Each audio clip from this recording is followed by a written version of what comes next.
Hello kids! Ikukwento ko sa'yo ang aso at ang uwak.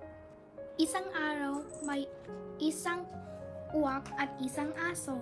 Nakakita ang uwak ng tinapay, kinain niya ito. Nabukasan, kita naman siya ng karne. Dinala ito sa bubong para kainin. Ngunit narinig niya si aso. Ang sabi ng aso kay uwak, ikaw ang pinakamagaling sa lahat ng ibon. Natuwa ang uwak at natawa, binukas niya ang bibig at nahulog yung karne.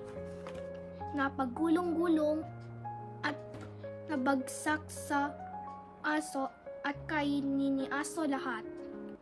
Kawawa naman si uwak, wala na siyang pagkain. Simula noon, hindi na siya nagpaloko kay aso.